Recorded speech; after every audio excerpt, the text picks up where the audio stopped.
That's right. And it's right? not owning it's all your fault. I would rephrase that. It's owning it's all my creation without knowing what you're doing.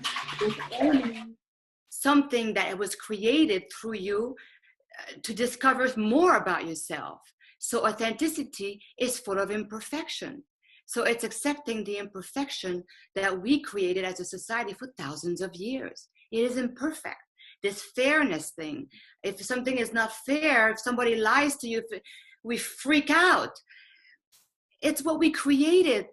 There's a reason why, as societies, we think going and killing families and people in another world, another continent, will fix problem.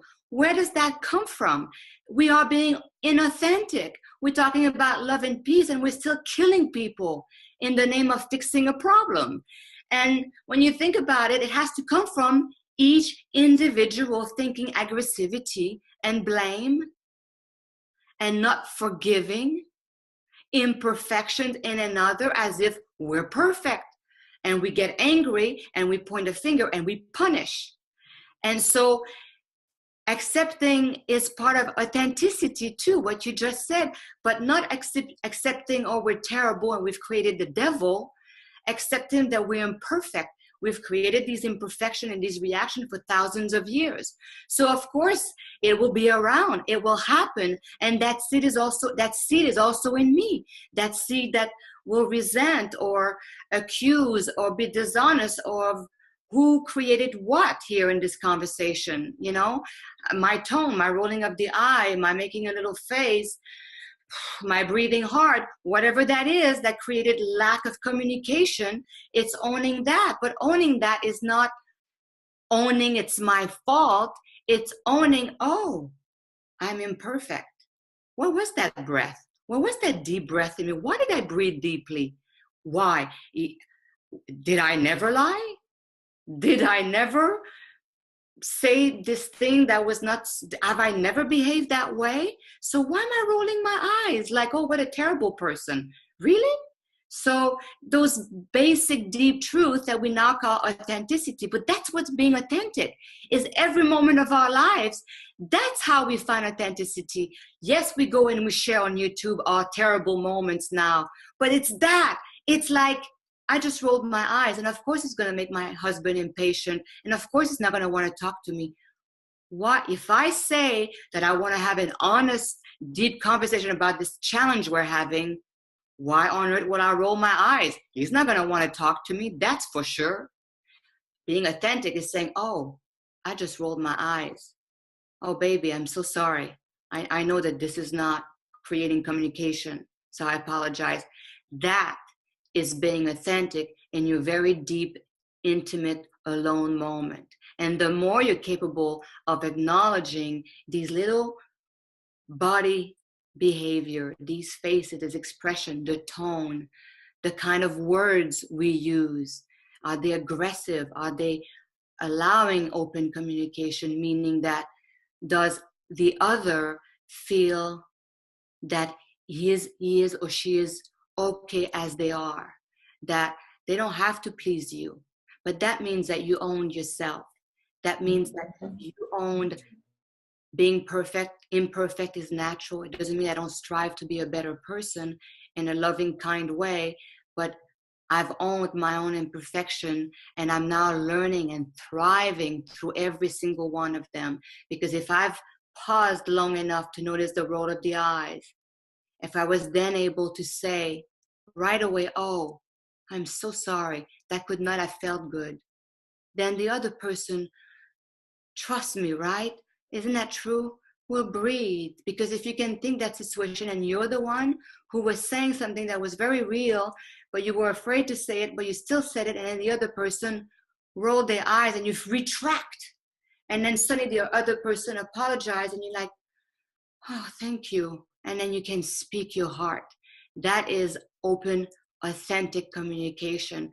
And that is much more important than going on Facebook and sharing how terrible your day was. That is the beginning of a global change. If we are able to be humble and fantastic enough at the same time to see these little moments that does not make you a superstar. It's not about money, but for sure, the more you become that kind of a person, the more welcoming of a person you will be, the more people will want to be around you, the more clarity you will have, the more people will trust you, the more people want to help you because you make them feel so good. They'll want to help you. They'll want to be there. So whatever endeavor you start with that beginning will have much better chances to be successful. That to me is authenticity. Well, and I think that's perfect because you just brought it to people pleaser versus people server. You can serve more people existing in accepting your imperfection, but trying to become authentic and reaching that point because it allows them to as well. And it serves as an example. Good. It feels so good. That's the thing we miss.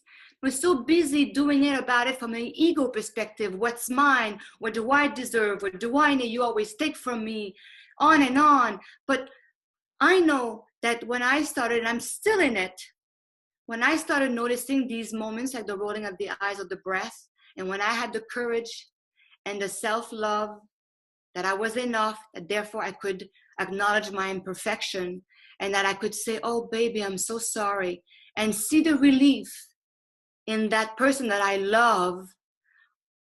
Oh my God, did it feel good? It feels so good. You are fulfilled. And then suddenly, even if you slept only 3 hours that night, you are filled with energy and you can do stuff all day long. That is self-fulfilling prophecy. Does that make sense? That is where you are not being sucked dry. You are your own well. This is why people call the light, right? You are your own well because you dived, you opened your heart, which is the forever filled up well of energy. You went in there because you said, oh, I see it. I'm so sorry. And you felt the relief and suddenly your wells was filled up so you can go out there even more. This is where it's self-serve as well. This is where, like you said, what is required of me, but coming from that filled up place is the way to go because it feels so good. And so if I can do that just for the heck of doing it, I don't know, maybe it'll lead somewhere, but it feels good. So in the doing of it, I'll never regret it. Even if it leads nowhere, I'll never regret it because if I see little people saying things like that, I'm happy. So, and I want to say something. Yes. Before you go on, I like that you said that because I'm very, I'm almost like a list person, and you know, like I want to put everything into a nice little summary. Thank you. But I think what you just said there is key, and all I can think of is people watching this and being like, well, how do I know if I am coming from that place or if I'm trying to be a people pleaser? You know, am I coming from authenticity, Yes. authenticity or being a people pleaser? And I think you just hit the nail on the head, which is to say, no matter what happens, I'm fulfilled that I did that. Right? It doesn't matter because that is what came out of me. It felt nice. It wasn't out of a place of, you know, I did this for you, you owe me something. It wasn't out of a place of guilt or shame or expectation. It's just because this truly came out of me. I'm happy I made that action. It felt nice to let that light into the world. Whatever happens, I won't regret it. So I think if you can ask that truly of yourself of what you're doing, yes. Will I, no matter what happens, if somebody yells at me, if somebody leaves my life, if whatever happens, will I regret this action? And if I think it's truly authentic and what's supposed to come out of you, then the answer will be no. Yes. Thank you for being a person like that because I'm the opposite. I need that big time. When you were talking, I think a key thing as well is to have enough courage and honesty to see these moments in you, to see the things that you do. So then you're not the kind of person that says, I don't know why he always does that to me. He always ends up walking away in the middle of my conversation when I'm like so wanting to discuss. Why does he do that to me all the time? I'm here, I'm ready. But you've never had the courage and the honesty to see those little things that you do that turn him or her off. That is authenticity. Your responsibility in it. Yeah, but if you hate yourself so much, you'll never be able to accept those imperfections. So you have to accept that you are imperfect, that it's okay. And then you can acknowledge them, and then you can learn from them. And and and the second point I wanted to make, Stephanie, because I know we have to wrap it up, is that this is why global conversations to me are so important. I don't know if this is going to lead to something, but I wanted to start because it takes a while sometimes to get there. I'm sure that if we were having, I don't drink, but a glass of wine or a tea or whatever, and around fire, and we had 4 hours, and we would go in very deep places inside of ourselves, and somebody would say, I do this thing. I do it all the time, and I don't like myself doing it. What's that about? See, those conversations would lead you to that. If you get one of those in your life, and you see that and you focus on that, not in an attacking way, because it's not just what we say to people, but it's very much what we say to ourselves. If we stop saying these things to ourselves, we'll never say it to others, because we will sense the aggression of it, how it harms us so terribly. So we will never want to do it to others. So if we get one moment of like, yes, I dislike myself so much when I say or do that or think that, I don't want to do that anymore. So you can just start going there and having the courage to go there. You don't have to fix it all. You just take it one at a time, and just the flashing the light on it with loving people and having the courage to have that honesty. That is true authenticity. So it does require that kind of mastery, that kind of ability to be so, like the great master, right? Universal. The real understanding that we all have those dark places. We are all very imperfect. And the key to taking it not personally, so therefore you can get very personal with it, because you're giving it space. It's not just you, the mess up person. It's humankind and what we've done for thousands of years. And we are blessedly waking up from that. And so by being impersonal, blowing it all up, you can actually allow yourself to dive deep personally, and shed some light and air it up. And then before you know it, that behavior doesn't happen. If that behavior doesn't happen, the others will not react that way toward you the way they've always done it. You never knew why. You kind of figured it out, and suddenly it starts not happening anymore. That's key as well. That's creating your reality. See, it's not just making money in a website and having a pretty picture in the back and saying the right thing. It's that creating your reality. You can do it right now, right here. As soon as you turn off this thing, the next individual you talk to, you can start being aware of how you speak to them, how you react to them, what's happening in here while you talk to the individual. That's taking control of your life. That's authenticity. That's making changes. And can you imagine if all of us just started doing that? Who knows what could happen? Well, it's so funny. Our brains are in tune, I think, because the thing I wanted to wrap up with is to ask all of you, what do you think the world would be like if everybody right now became their authentic selves? I mean, I think there totally would be little to no anger or controversy, because having that awareness and acceptance that we were talking about, it just, I don't know, to me, it feels like it pushes those negative, angry emotions away. I myself, I'm a Beachbody coach, and Oh, I am very active, or I've become more active with personal development. And as I've become more active with personal development, I have taken a lot of notes of how I interact with people, and how I respond to people, and seeing how they respond back to what I give to them. And my train of thought is going everywhere right now. But the point is, I've started to notice that a lot of people who are not actively working on themselves, they tend to be a little more frustrated. And I see that they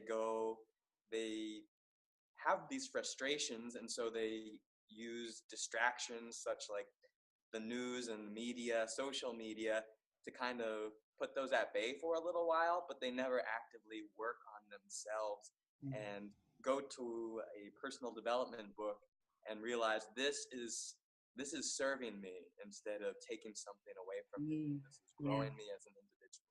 So.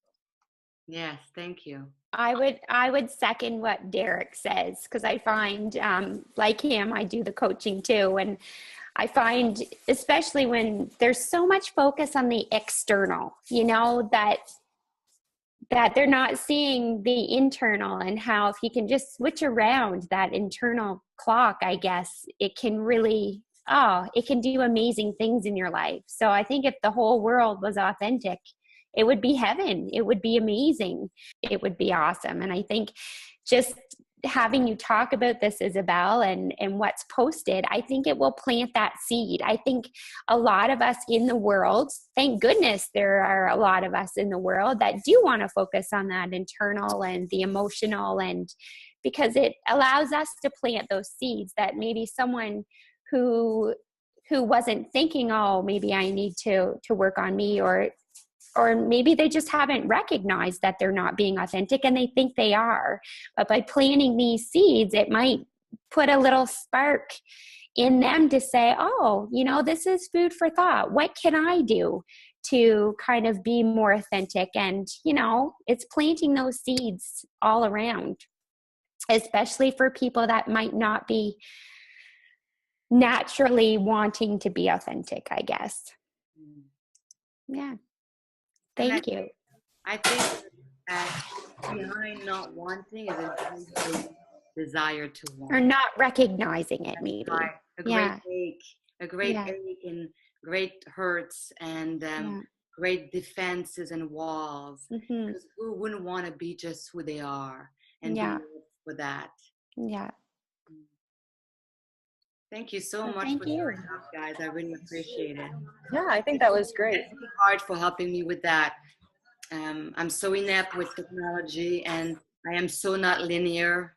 And it's wonderful to have people that are there utilizing their gifts and their seeds to help you grow your gifts and your seeds. So thank you so very much. Thank you. It's been a pleasure, and this was great. Thank you guys for joining. Yes, thank you. Yeah. Pleasure.